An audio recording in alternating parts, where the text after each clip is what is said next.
ఈ రోజు రెసిపీ వచ్చేసి ఒట్టి తునకల టమాటా కర్రీ ఎలా చేసుకోవాలో చూపిస్తాను చూసేయండి. ఫస్ట్ అయితే ప్యాన్ పెట్టేసుకొని ఒట్టి తునకలు అయితే వేయించుకోవాలి. ఇప్పుడు అందులోనే వాటర్ పోసి ఒక 2 minutes అయితే నానబెట్టుకోవాలి.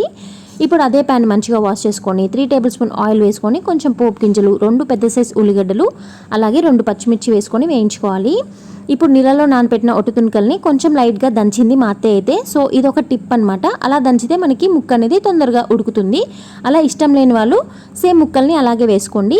ఇప్పుడైతే ఒక 2 minutes తర్వాత అందులో పసుపు వేసి ఆనియన్స్ని అయితే వేయించుకోవాలి. ఇప్పుడు ఇందులోకి 1 tablespoon అల్లం వెల్లుల్లి పేస్ట్ వేసి పచ్చివాసన పోయేంత వరకు అయితే వేయించుకోవాలి.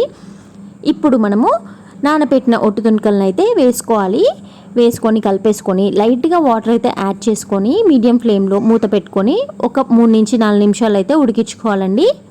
4 నిమిషాల తర్వాత మనం కట్ చేసుకున్న టమాటా ముక్కలను అయితే వేసుకొని కలిపేసుకొని ఇందులో టమాటాలు ఉడకడానికి ఉప్పునైతే యాడ్ చేసుకొని మూత పెట్టేసుకొని ఒక 5 minutes అయితే ఉడికించుకోవాలి.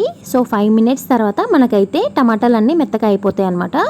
చూసారు కదా. ఇప్పుడు ఇందులోకి రుచికి సరిపడా కారం, అలాగే కొంచెం ఉప్పు వేసుకొని కలిపేసుకొని కొంచెం అయితే లైట్గా వాటర్ అయితే యాడ్ చేసుకొని మూత పెట్టేసుకొని ఇంకో 5 minutes ఉడికించుకుంటే చాలు. అంతేనండి, ఎంతో టేస్టీగా ఉండే ఒట్టి తునకల కర్రీ అయితే రెడీ అయిపోతుంది.